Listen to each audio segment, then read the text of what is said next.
Usted cree que la familia real traicionó a Harry. La verdad es mucho más aterradora. No fue un acto de prejuicio, fue una advertencia de seguridad nacional ignorada. Todo está en un dossier secreto que la princesa Ana intentó entregarle, un dossier que prueba que el cuento de hadas era una operación. La familia real ha perfeccionado una forma de arte que pocas instituciones pueden mantener, el silencio absoluto e impenetrable. Nunca te quejes. Nunca des explicaciones. Es el código, el protocolo Windsor no escrito que ha protegido a la monarquía durante generaciones, un muro de silencio construido para resistir asedios mediáticos y crisis personales. Pero, ¿qué sucede cuando ese código no se rompe, sino que es destrozado desde adentro? ¿Qué pasa cuando la grieta aparece en el corazón mismo de la fortaleza? Sucedió como lo hacen todos los desastres reales. Silenciosamente detrás de puertas cerradas. Hace solo unos días, tras la publicación explosiva de una serie de fotografías que han enviado ondas de choque a través de la comunidad internacional, fuentes cercanas al Palacio de Buckingham informan que la princesa Ana finalmente ha hablado. No a la prensa, no al público, sino al Consejo Silencioso, el círculo más íntimo del poder real. Y su mensaje, entregado con la frialdad clínica que la caracteriza, fue devastador en su simplicidad. El dossier existe, y tratamos de decírselo. 11 palabras. Nada más.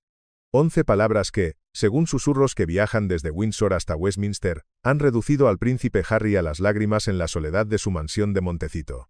Porque si esas palabras son ciertas, todo lo que creía saber sobre su vida, su matrimonio y la supuesta traición de su familia ha sido puesto completamente patas arriba. El cuento de hadas que defendió ante el mundo, la narrativa de víctima que construyó con tanto cuidado, ahora yace en ruinas, demolido no por un tabloide, sino por la mujer más pragmática y leal de la corona. Hoy, no estamos informando sobre chismes. Estamos investigando lo que podría ser el fallo de inteligencia real más trascendental de la historia moderna. Lo que estás a punto de escuchar desafía todo lo que los medios de comunicación dominantes te han contado sobre la historia de amor de Harry y Meghan. La historia que el palacio permitió que se contara para evitar una verdad mucho más peligrosa. Esta revelación no se trata de protocolo o de quién hizo llorar a quién antes de una boda. Se trata de advertencias de seguridad nacional ignoradas, de informes de inteligencia enterrados y de un desastre que fue predicho años antes de que ocurriera. La pregunta no es si el príncipe Harry cometió un error. La pregunta es, ¿intentó la princesa Ana, la guardiana silenciosa de la institución, salvarlo de una catástrofe que podía ver venir a kilómetros de distancia? La evidencia que estamos a punto de presentar exige tu atención. Porque en este Juego de Tronos, el amor nunca fue el verdadero campo de batalla. La verdad estaba escrita en los informes clasificados que Harry se negó a leer. El aire en el palacio es denso, pero no de celebración. Es frío, controlado, calculado. Porque esta no es una historia de amor, es la crónica de una infiltración. Para entender la tormenta que ahora azota los cimientos de la casa de Windsor, debemos retroceder. Tenemos que retroceder un poco para obtener la imagen completa. Para ver las primeras grietas que aparecieron en el cuento de hadas mucho antes de que el mundo supiera que algo andaba mal. Viajemos al otoño de 2016. Las hojas caen en Londres y el príncipe Harry, el hijo pródigo, el soldado, el príncipe del pueblo, está cayendo enamorado. En la superficie, es la historia que el mundo anhelaba. Un príncipe atormentado por el fantasma de su madre encuentra la felicidad con una mujer que parece encarnar un nuevo tipo de realeza, moderna, independiente y birracial. Pero debajo de toda la ceremonia y el romance, la maquinaria silenciosa de la monarquía se puso en marcha. Inmediatamente, el protocolo Windsor se activa. Se inicia una investigación de seguridad de nivel 3 por parte de los oficiales del palacio. Normalmente, esto es una rutina. Un procedimiento estándar para cualquiera que entre en la órbita directa de la familia real. Es una comprobación de deudas pendientes, antecedentes penales, asociaciones embarazosas, una formalidad, en realidad, diseñada para evitar sorpresas desagradables en los tabloides. Pero con Meghan Markle, algo diferente sucedió. Algo que hizo sonar las alarmas no solo en la oficina de seguridad del palacio, sino en las profundidades de los servicios de inteligencia británicos, el MI6. Detente a pensar en eso por un momento. ¿Qué podría tener una actriz de televisión por cable en su historial que activaría las alertas rojas de la comunidad de inteligencia? No estamos hablando de un exnovio indiscreto o de fotos de fiestas universitarias. Estamos hablando del tipo de banderas rojas que preocupan a los hombres y mujeres cuya única misión es proteger al Estado de amenazas externas e internas. Según informantes del palacio, el proceso de investigación reveló algo que ningún equipo de relaciones públicas podría explicar. una contradicción flagrante, imposible, entre su narrativa pública y los datos fríos y duros de la vigilancia y la inteligencia financiera. Entre 2008 y 2012, Meghan se describió públicamente como una actriz en apuros, apenas sobreviviendo en el brutal circuito de audiciones de Hollywood. Sus ingresos documentados provenían de papeles menores en series como CSI, NI Fringe y apariciones breves. Sostenía maletines en el programa de concursos Deal or No Deal. Interpretó personajes olvidables en episodios olvidables. Esta era su historia pública, su marca personal, la artista luchadora, la desvalida, la mujer que finalmente inspiraría a millones con su historia de la pobreza a la realeza. Pero la corona tiene secretos.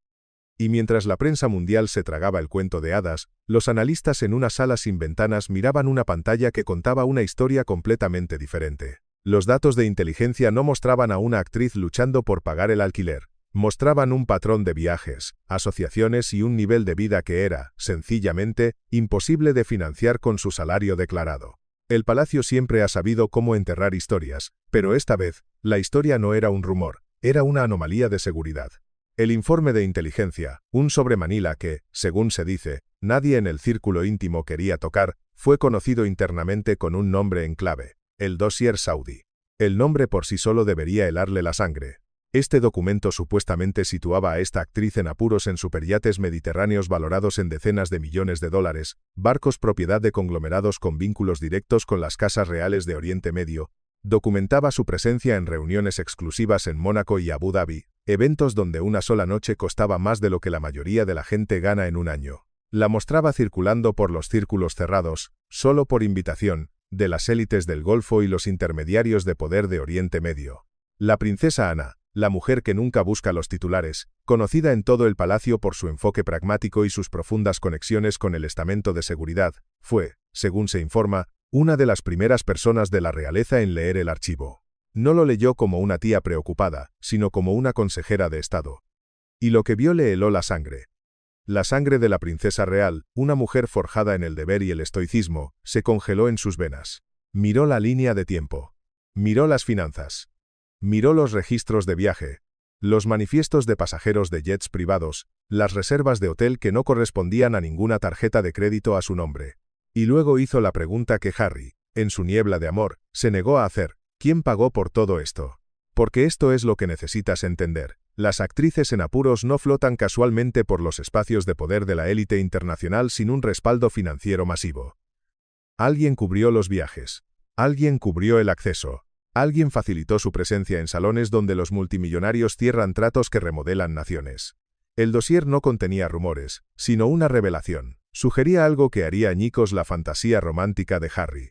Durante esos años de supuesta lucha, Meghan Markle no estaba luchando. Estaba siendo patrocinada.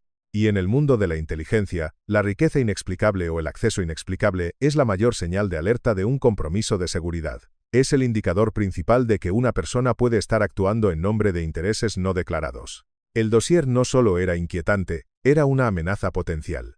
Esta era una revelación que podría trastocar no solo un compromiso real, sino la percepción de seguridad en torno a toda la línea de sangre real. Porque si una persona podía llegar tan lejos, tan rápido, sin que nadie hiciera preguntas, ¿cuántos más secretos estaban detrás de las paredes del palacio esperando ser descubiertos?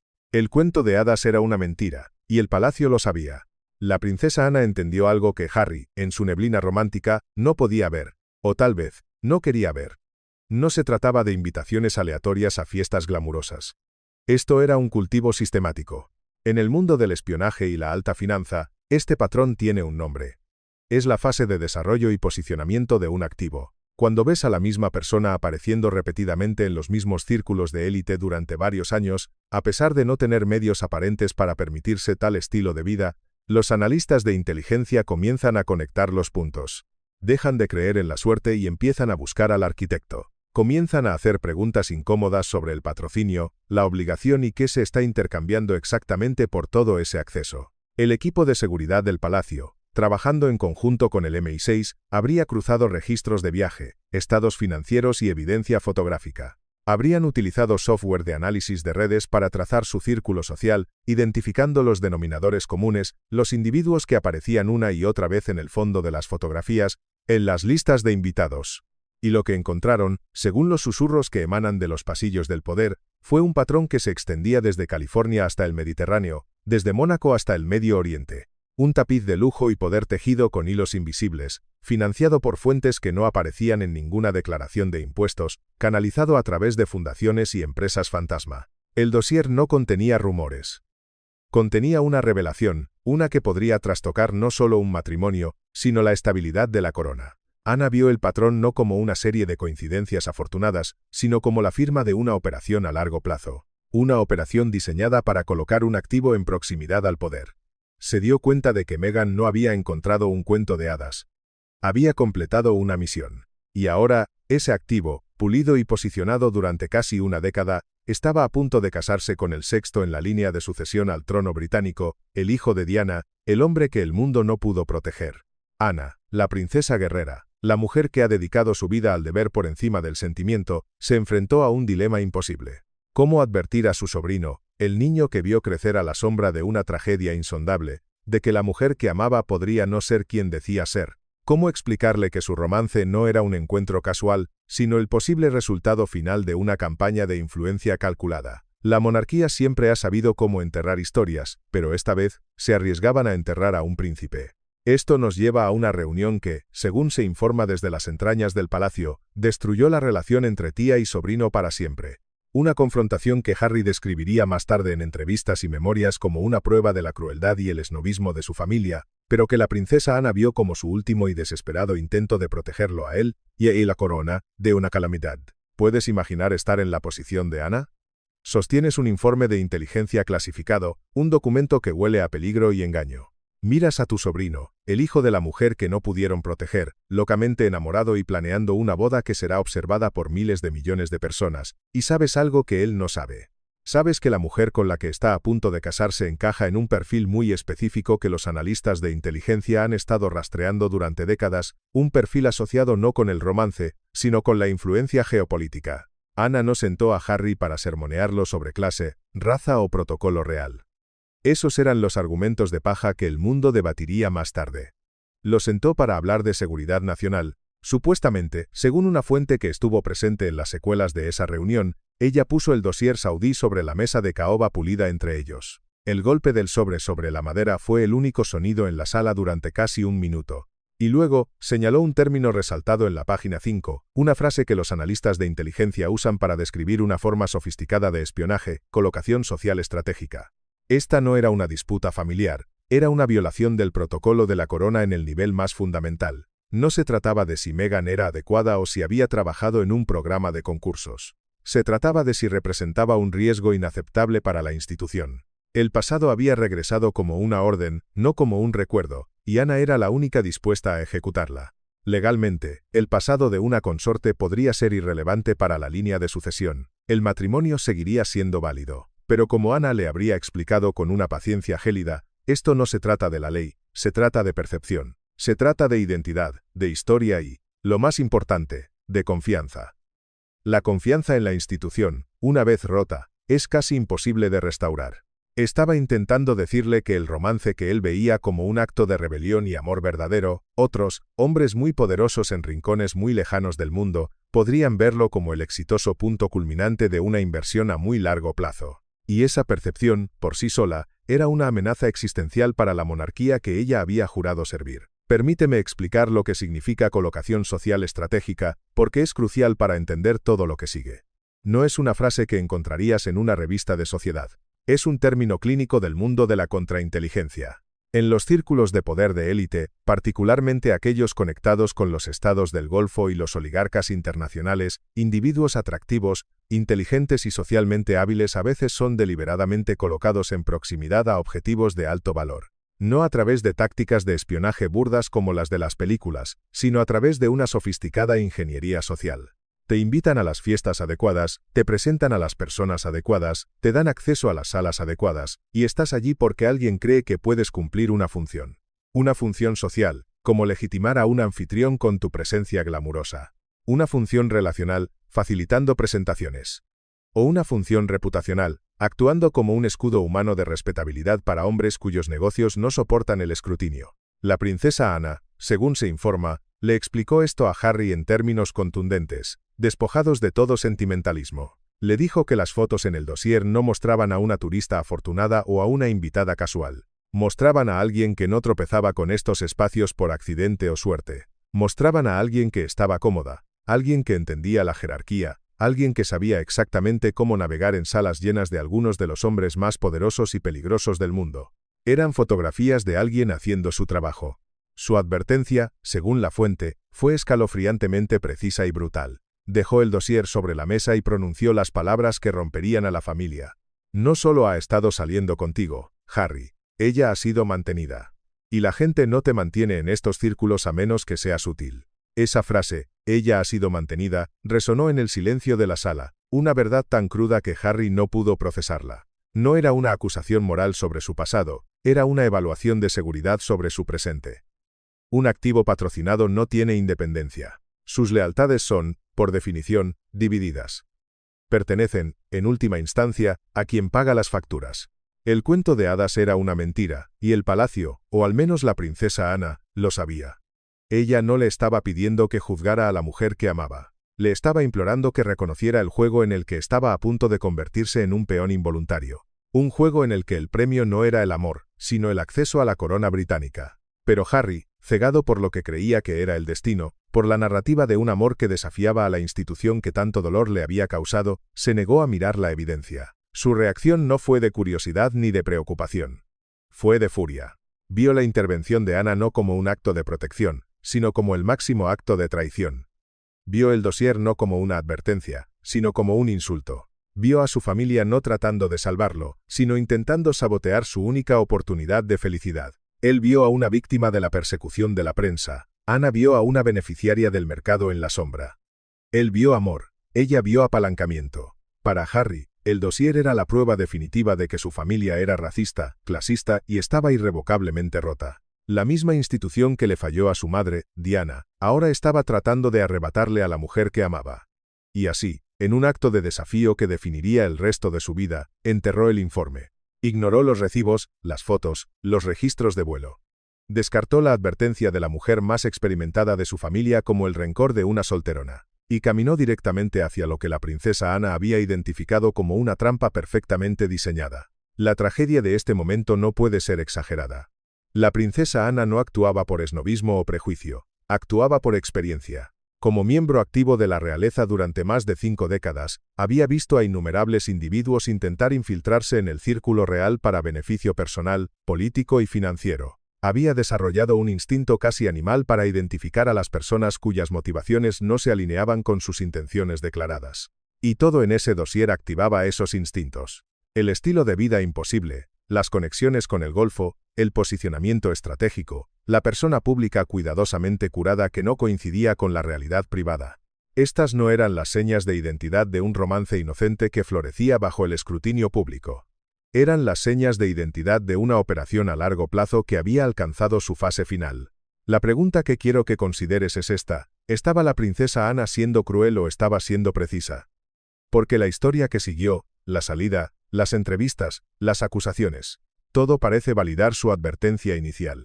No fue el comienzo de una historia de amor, fue la activación de un activo. Hablemos de dinero.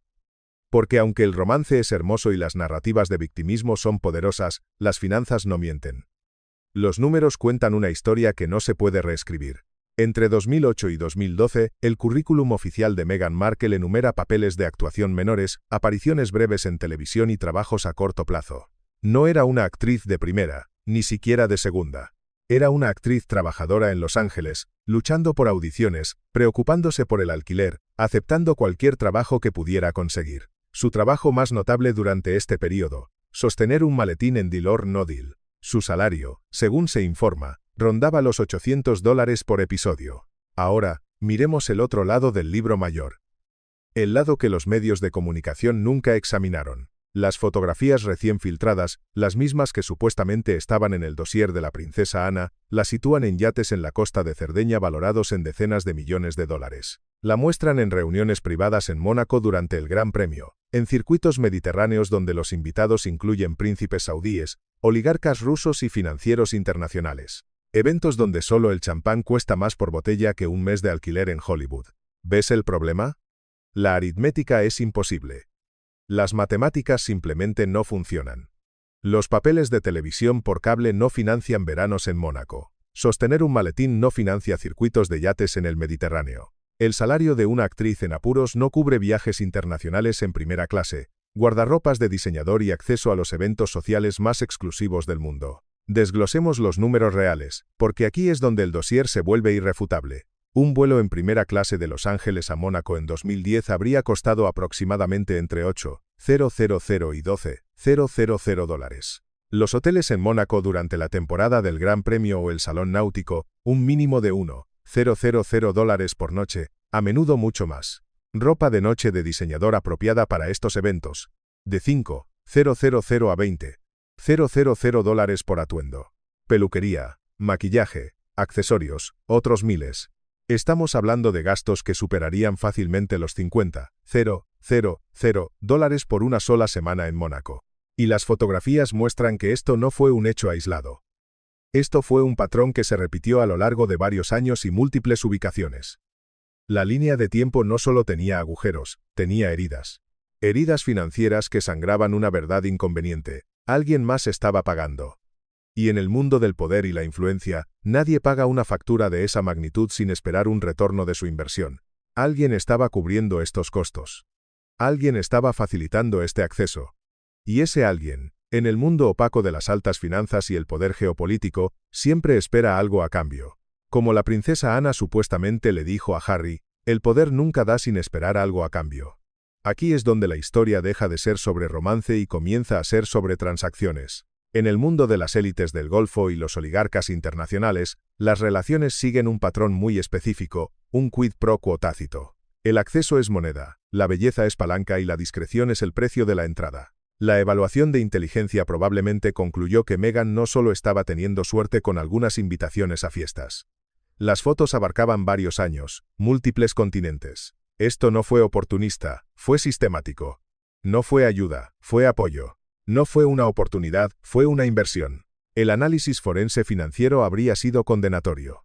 Los analistas del palacio habrían buscado los registros. Habrían encontrado registros bancarios que no mostraban grandes retiros para estos viajes. Ninguna factura de tarjeta de crédito para hoteles de lujo, ningún recibo de vestidos de diseñador. Lo que significa que alguien más estaba pagando. Alguien más estaba reservando. Alguien más se aseguraba de que tuviera todo lo que necesitaba para lucir el papel y desempeñar el rol. En términos de inteligencia, esto se llama ser manejado. No pagas tu propio camino porque no puedes permitírtelo. Alguien con recursos se encarga de tus gastos, tus viajes, tu guardarropa, tu acceso. Y a cambio, tú proporcionas algo que ellos valoran. Tu presencia, que añade un barniz de glamour y modernidad a sus reuniones. Tu discreción, la habilidad de ver y oír sin hablar. Tu capacidad para facilitar presentaciones, para ser un puente entre mundos. Tu disposición a ser vista con las personas adecuadas en los lugares adecuados. Y aquí está la pregunta aterradora que la princesa Ana le planteó a Harry. La pregunta que colgó en el aire como una sentencia. La pregunta que él no pudo responder entonces y no puede responder ahora. ¿Cuál se suponía que era el retorno de esa inversión? Porque quienquiera que la haya posicionado tan cuidadosamente durante casi una década no lo hizo para que encontrara la felicidad con un príncipe británico. Lo hicieron porque vieron en ella el vehículo perfecto para lograr un objetivo estratégico propio.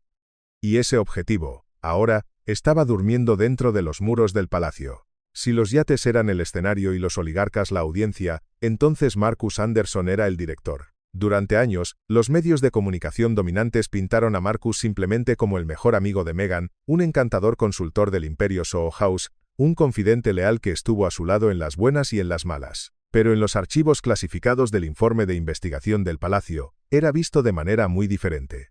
La princesa Ana, con su ojo entrenado para la estrategia y el subterfugio, supuestamente lo identificó no como un compañero, sino con el término clínico de inteligencia, un handler, un manejador. ¿Por qué la inteligencia británica usaría un término tan cargado, un término que implica control, dirección y un propósito oculto? Examinemos la evidencia que habría estado en ese dossier. Marcus Anderson no era un simple gerente de club. Era el director global de membresías de Soho House, una red exclusiva de clubes privados que sirve como punto de nexo para celebridades de Hollywood, financieros de la City de Londres e intermediarios de poder internacionales. Su trabajo no era la hospitalidad. Era la conexión. Su verdadero talento era saber a quién presentar a quién, cómo facilitar las relaciones discretas que beneficiaban a todas las partes involucradas. Era un maestro en el arte de la ingeniería social. Los analistas habrían notado que la trayectoria de Meghan en los círculos de élite se correlacionaba directamente con su amistad con Anderson. Él era el denominador común en Mónaco, en Miami, en Estambul. Su función era tejer la red invisible que une el dinero con la ambición, una habilidad que no pasó desapercibida para los observadores silenciosos del MI6. Era el arquitecto de los encuentros que parecían casuales pero estaban, de hecho, meticulosamente planificados. Pero fue un evento en particular el que, según se dice, solidificó la evaluación de Anderson como un manejador, la gran inauguración de Soho House, Estambul, en 2015. Este evento fue la pieza clave del rompecabezas, el momento que conectó todos los puntos anteriores. Y lo que sucedió allí, solo meses antes de que Meghan fuera presentada a Harry, es la clave para entender toda la operación. Fue en Estambul donde el cultivo de una década alcanzó su punto culminante, preparando el escenario para el acto final, la captura de un príncipe. En 2015, Marcus Anderson orquestó lo que pudo haber sido el evento más importante de la vida prereal de Meghan, la gran inauguración de Soho House, Estambul. ¿Por qué importa Estambul? Porque es más que una ciudad, es un símbolo. Se encuentra en la encrucijada de Oriente y Occidente. Es donde la sofisticación europea se encuentra con el capital de Oriente Medio. Es un crisol de poder donde se hacen tratos que nunca aparecen en ningún registro oficial, un espacio neutral donde las reglas normales no aplican. Fuentes de inteligencia sugieren que esta no fue solo una fiesta glamurosa para la élite mundial. Fue un mercado. Un entorno cuidadosamente seleccionado donde el talento se mezclaba con el capital, donde individuos ambiciosos eran presentados a patrocinadores adinerados que podían abrir puertas que de otro modo permanecerían cerradas para siempre. El dossier de la princesa Ana probablemente señaló con precisión forense que Meghan fue presentada en este evento a una red específica de financieros de Oriente Medio y agentes de poder del Golfo. La misma red que, casualmente, estaría conectada más tarde a esas fotografías de yates. Lo que hace que la conexión de Estambul sea tan significativa es el momento. El timing. Este evento ocurrió en 2015, solo meses antes de que fuera presentada al príncipe Harry en Londres. No fue un evento aislado. Representa la culminación de casi una década de cuidadoso cultivo dentro de estos círculos de élite. Para este punto, ella habría estado completamente integrada en la red.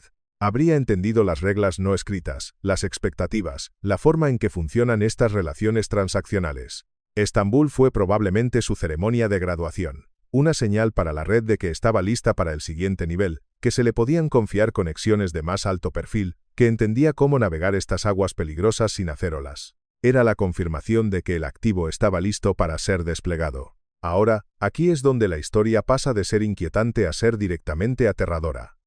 Nos dicen que Harry y Meghan se conocieron en una cita a ciegas en Londres en el verano de 2016, una cita orquestada por una amiga en común, nos dijeron al principio, pero más tarde, la historia cambió. El arquitecto de ese encuentro, el hombre que puso al príncipe y a la actriz en la misma habitación, fue Marcus Anderson. El mismo hombre. El director en la sombra. ¿Coincidencia? En el mundo de la inteligencia, no existen las coincidencias. Solo existen las operaciones. Ahora avancemos rápidamente. Años de caos controlado, entrevistas explosivas y una guerra de narrativas han pasado. La familia real ha aguantado la tormenta, operando bajo su antiguo código de silencio. Pero detrás de la fachada, algo fundamental había cambiado. La confianza se había evaporado. Y para el príncipe William, el heredero, el futuro rey, la paciencia se había agotado. El día comenzó como una mañana real típica en el Palacio de Kensington. Según fuentes internas no identificadas, eran precisamente las 7:48 de la mañana. El palacio emitió un comunicado a través de sus canales oficiales. En segundos, los ayudantes dentro del palacio supieron que esto no era rutinario. El comunicado no provenía de una oficina, un portavoz o un comité. Provenía directamente del príncipe William mismo. Ese detalle por sí solo lo cambió todo. En un movimiento que tomó por sorpresa a los observadores del palacio, el príncipe William anunció el fin completo y permanente de cualquier relación futura entre la corona y la duquesa de Sussex. El lenguaje era deliberadamente administrativo, despojado de emoción. No había espacio para la reinterpretación, ni espacio para historias de reconciliación, ni lenguaje que sugiriera una posibilidad de revisión. Era clínico, frío y final. Cerró una puerta que muchos creían que nunca se cerraría por completo, y lo hizo con la autoridad de un monarca en espera. Este no era William el hermano hablando. Este era William, el futuro rey, realizando una purga silenciosa. No fue una purga legal, fue una simbólica. Y para la monarquía, el simbolismo siempre lo ha significado todo. Era un decreto que borraba no a una persona, sino una posibilidad. La posibilidad de un regreso, de una renegociación, de más caos. La declaración no era emocional ni reactiva. Era de tono administrativo, pero de origen profundamente personal. Fue un acto de preservación, uno que la monarquía, bajo el reinado de su padre, tenía demasiado miedo de hacer. William, al parecer, había decidido que para salvar el futuro de la institución, debía cortar lazos con una parte tóxica de su pasado. El fantasma de Diana, la mujer que su familia no pudo proteger, sin duda pesaba en su decisión. No cometería el mismo error. Protegería a la corona, incluso si eso significaba amputar una parte de su propia familia. La decisión no está a debate. La institución, a través de su heredero, había hablado. Y el silencio que siguió fue parte del mensaje.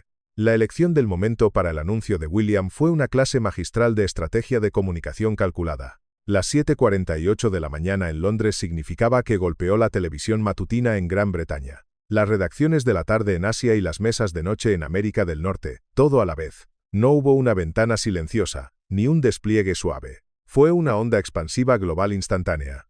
En 3 minutos, esa combinación desestabilizó a todos. La BBC interrumpió su programación. Sky News lo siguió. En los Estados Unidos, CNN lanzó una pancarta de alerta en su pantalla.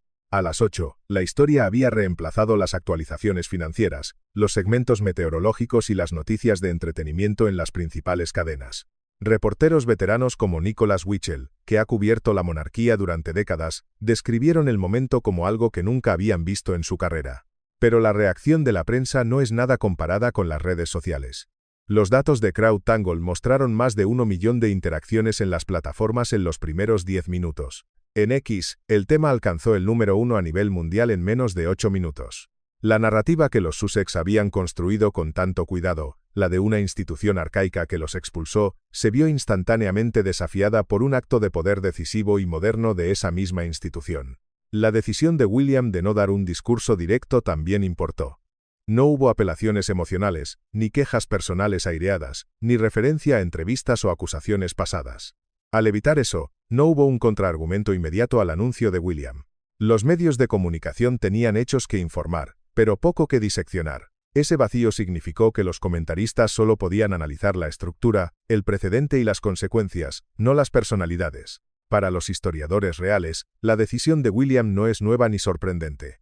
Recordaron cómo el palacio eliminó Su Alteza Real del nombre de Diana tras su famoso divorcio de Carlos en 1996. Pero otros se apresuraron a contrarrestar que incluso entonces, la comunicación se manejó a través de canales gubernamentales en lugar de una declaración personal. Nadie podía recordar un momento en que un futuro rey redactara personalmente tal declaración, un acto que realineaba la monarquía no por la fuerza, sino por la historia y por la necesidad de supervivencia. A mediodía, las centralitas del palacio habían registrado miles de llamadas. Afuera del Palacio de Kensington, los periodistas ya estaban en posición. La historia había pasado de lo que sucedió a lo que vendrá después. Pero lo que no sabían era que este acto decisivo de William fue provocado por una revelación aún más oscura que estaba a punto de estallar. Diciembre de 2025. Una fecha que quedará marcada en la historia real.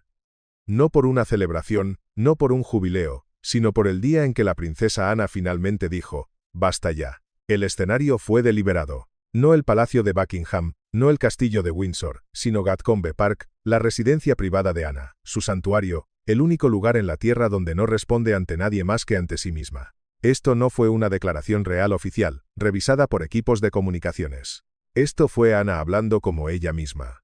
Las consecuencias serían condenadas. Imagina la escena. La princesa Ana, la mujer que nunca busca el drama, que nunca busca la atención, de pie ante una modesta reunión de periodistas cuidadosamente seleccionados. Su rostro mostrando la tensión de alguien que ha llevado un terrible secreto durante demasiado tiempo. Su voz, típicamente firme e inquebrantable, llevando un filo que los presentes describieron como furia apenas controlada. He permanecido en silencio, comenzó, sus palabras cortando el aire tenso, porque creía en la institución. Creía en la lealtad familiar. Creía que algunos asuntos deben manejarse en privado. Hizo una pausa, dejando que el peso de sus siguientes palabras se asentara. Pero lo que he descubierto va más allá de las disputas familiares. Va más allá de las quejas personales. Se trata de la integridad de la corona misma. Entonces, lanzó la bomba. Reveló que había descubierto comunicaciones, mensajes encriptados, registros telefónicos, reuniones documentadas que probaban que Meghan Markle y el príncipe Andrés, el tío caído en desgracia, habían estado coordinando sus acciones durante años. ¿Puedes imaginar la conmoción en esa sala? Dos parias aparentes, dos personas que públicamente no tienen nada en común, trabajando juntas en las sombras. Según la princesa Ana, han estado trabajando juntos desde finales de 2019, compartiendo información privilegiada, coordinando estrategias mediáticas y construyendo una póliza de seguro, una red de apalancamiento contra la institución que ambos sentían que los había traicionado. ¿Por qué la princesa Ana, el pilar del deber, arriesgaría su reputación construida sobre décadas de servicio inquebrantable para exponer esto? ¿Qué pudo haber visto que fuera tan peligroso que no tuvo más remedio que volverse nuclear? La respuesta es aún más inquietante de lo que puedas imaginar. Esto no se trataba de venganza. Se trataba de neutralizar una amenaza existencial para la corona, una amenaza que venía desde adentro. Think about the implications for a moment. Meghan, quien se casó con la familia en 2018 y partió en 2020, supuestamente buscando privacidad y paz. Andrés, quien fue forzado a retirarse de los deberes reales después de su catastrófica entrevista en la BBC sobre Jeffrey Epstein. Dos personas que públicamente no tienen nada en común, dos parias que supuestamente operan en universos separados. Pero según la princesa Ana, han estado trabajando juntas desde finales de 2019, en una alianza secreta forjada en la sombra, mantenida a través del engaño y diseñada con un propósito, el apalancamiento. La pregunta ahora no es si este escándalo será olvidado. Es si la institución puede sobrevivir a lo que viene después. Ya sea que simpatices con Meghan, con Andrés o con ninguno de los dos, la revelación de la princesa Ana exige una rendición de cuentas. La familia real no puede continuar como lo ha hecho. Algo debe cambiar. O reformas significativas que creen una responsabilidad y transparencia reales, o una continua erosión del apoyo público que eventualmente haga que la institución sea insostenible. La princesa Ana, la mujer que nunca buscó el centro de atención, la que dedicó su vida al servicio silencioso, ha forzado este momento de la verdad, y la monarquía nunca será la misma. Esto no es solo una crisis, es un ajuste de cuentas histórico. En el centro de todo, como siempre, está el fantasma de Diana. La mujer que fue traicionada por la institución y cuya memoria ahora es invocada por aquellos que buscan protegerla de una nueva generación de amenazas. La única mujer a la que la corona pasó su vida tratando de dejar atrás acaba de regresar, no en los titulares, sino en la sangre, en la lealtad y en la feroz protección de sus hijos y de aquellos que realmente la amaron. Puedes enterrar a una princesa, puedes silenciar su historia, pero cuando la verdad está escrita con sangre, no permanece enterrada, se levanta. Y en el silencio que sigue a la explosión de Ana, una verdad persiste. La monarquía ha sido protegida, pero su paz ha sido rota, y no todas las heridas están destinadas a sanar.